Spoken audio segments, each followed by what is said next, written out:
I'm joined by Daniel Gerlach, a Middle East expert and editor-in-chief of Zenith magazine. Great to have you here, Daniel.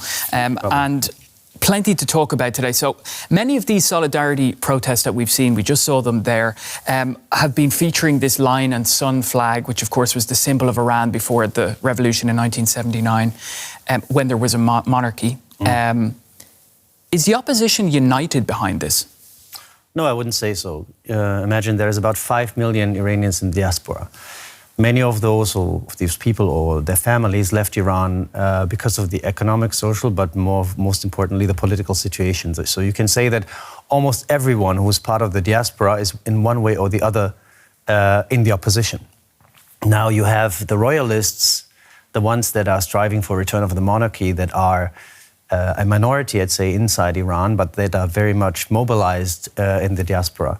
If you look inside Iran, now we look at a popular uprising, and there's various movements and opposition groups, but there's no organized opposition because the Iranian regime made sure that such opposition would never exist. So you look, you have ethnic groups, you have political groups.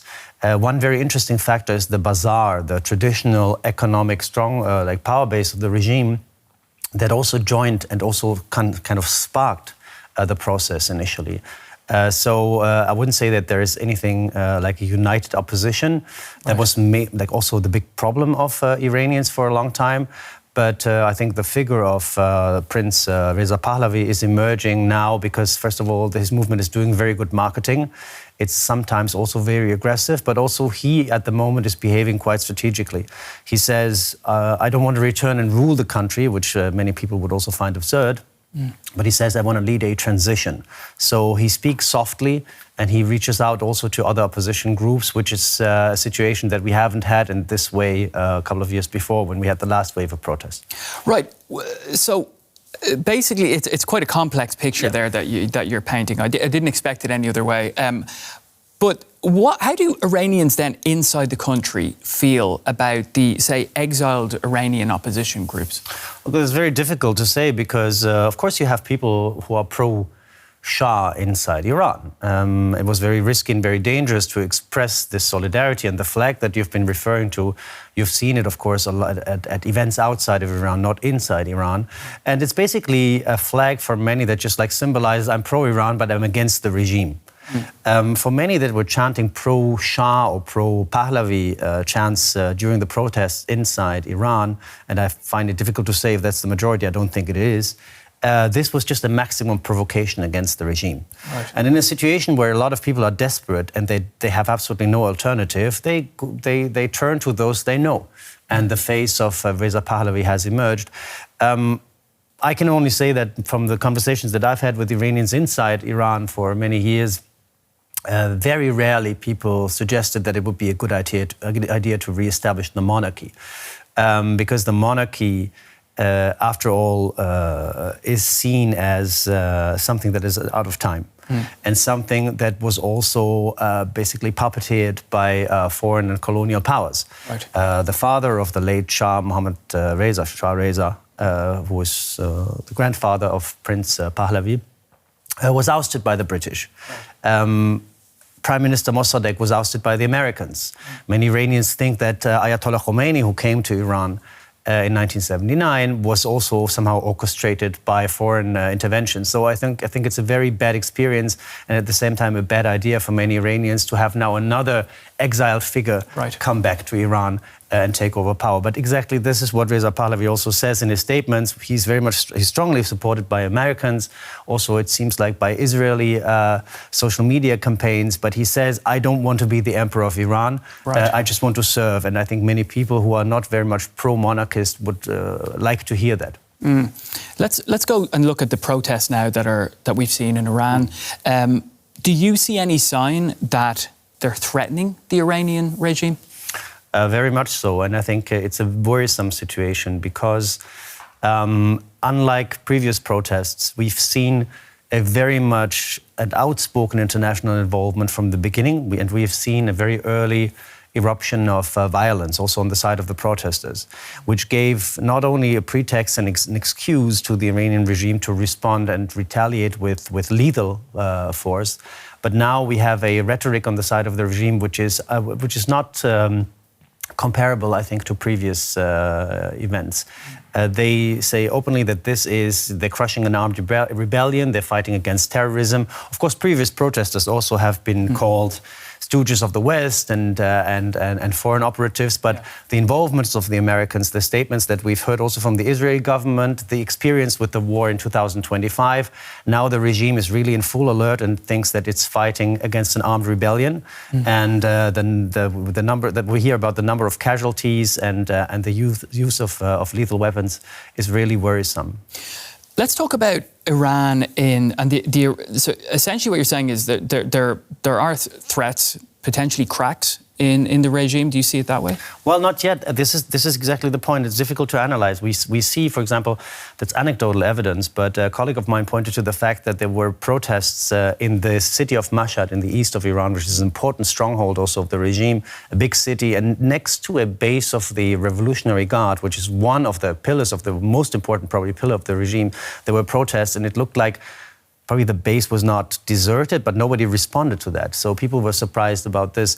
But the regime usually rests on, let's say, 5 to 6 very important pillars, which is the intelligence service, the Revolutionary Guard, the clerics, the judiciary system. But we don't see that any of those institutions is really breaking away. Right. We see rather that the response is very, if it's not coordinated, it's determined in a way. And though the political leadership, President Pezeshkian says we want to talk to the demonstrators, we want to take them seriously, it seems that the security apparatus is doing playbook. But again, very difficult to say what's going on because it's a total media blackout, very scarce information. And what we hear is, it points to a lot of casualties, a lot of violence and an orchestrated also response of the security service. You've touched on it, I think, before earlier in this interview, but who would rule Iran if the Islamic Republic fails? That's a very good question. Very good question. Iran is a multi-ethnic state, a nation state, has been for many years, for hundreds of years.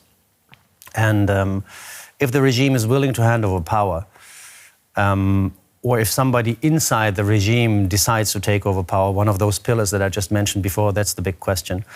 I've heard a lot of talk about a Bonapartist solution, which means that somebody, a general from the security apparatus, most likely the Revolutionary Guard, which is totally, of course, a pillar of the regime, but at the same time also has its own ambitions, would take over, would oust the clerics, would probably even be able to oust Ayatollah Khamenei. But that's very much speculation. So I think the best what people can hope for and what international pressure also should direct to is to give the regime some sort of an alternative to get out of this. And maybe the regime would be able to hand over power to some sort of an let's say a group of civil society representatives from all the communities, from all the groups, from the protest movement. The protest movement at the moment doesn't have really a leadership. That would be the best case. But of course, it's quite doubtful that the regime, the people that have been there for over 40 years and always waiting for the moment that they have to fight for their lives, will be so wise and do what the Shah himself did in 1979 and say it's time to leave. Great to get your analysis there, Daniel. Daniel Gerlach, Middle East expert and editor-in-chief of Zenith magazine. Thanks so much. Thank you, Pablo. Well, the US and Israel have both expressed support for the anti-government activists in Iran. The regime has threatened to retaliate against any outside intervention, but backing for the opposition is also growing in other nations not directly involved.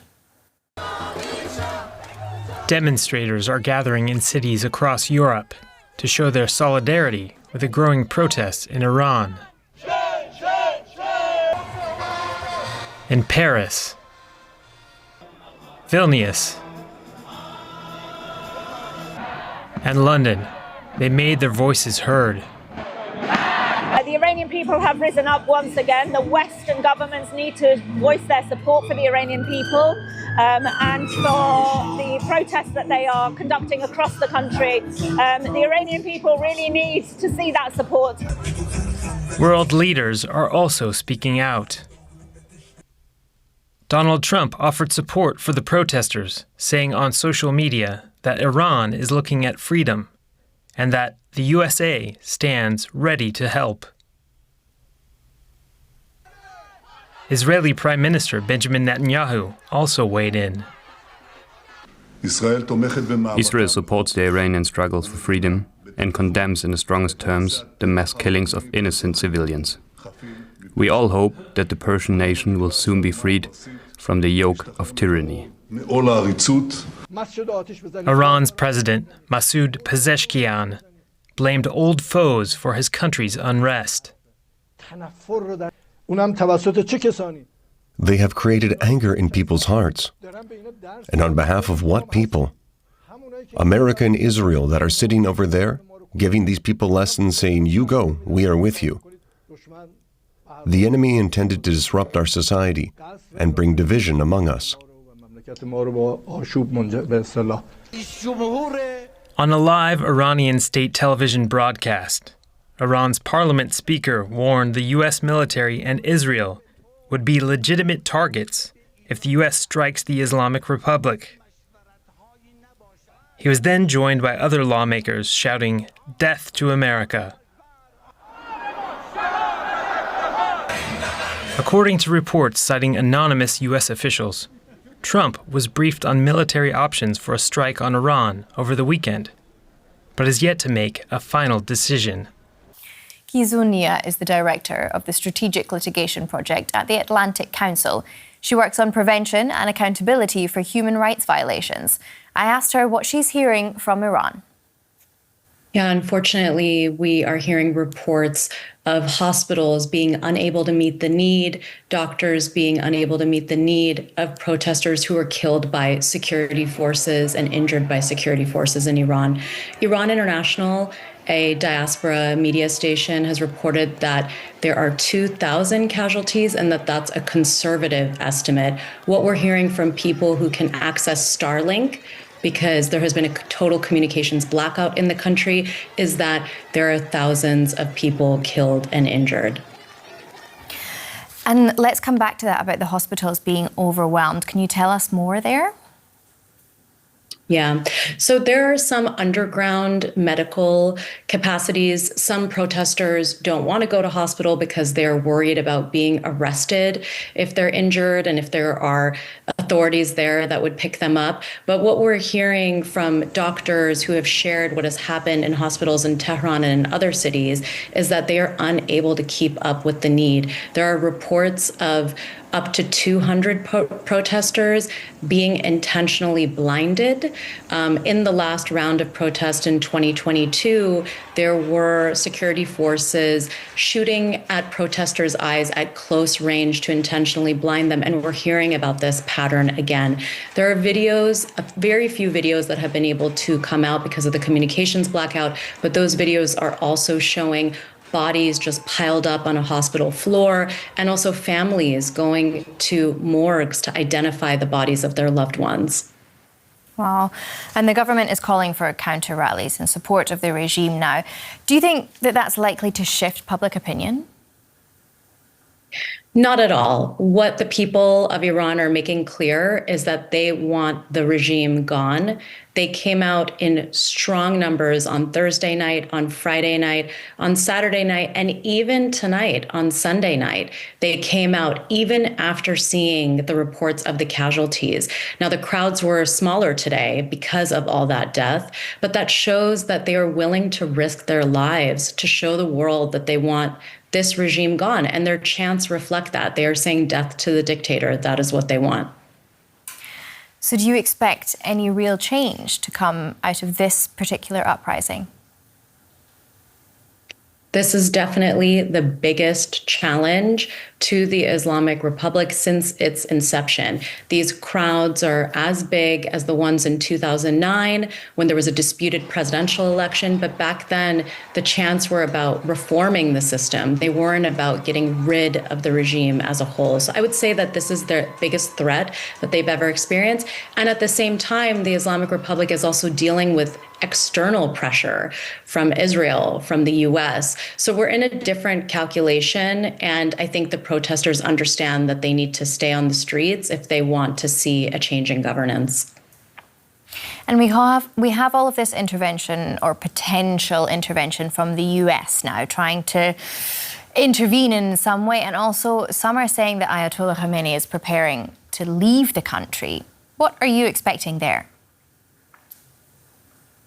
Well, the Supreme Leader Khamenei hasn't left the country since 1989, so I would be surprised if he left the country. But what I can say is that the international community really needs to prioritize helping the Iranian people transition to a democracy. They are calling for the regime to go. They want a change. The son of the deposed monarch has also offered to be a transition leader on the path to democracy. There are many other organizations that are calling for democracy and 17 civil society leaders who have also called for a transition. So there is a loud chorus of voices asking for that change, and that's what the international community needs to help with. Gissou, Director of the Strategic Litigation Project at the Atlantic Council. Thank you so much for all of that analysis there. Thank you for having me.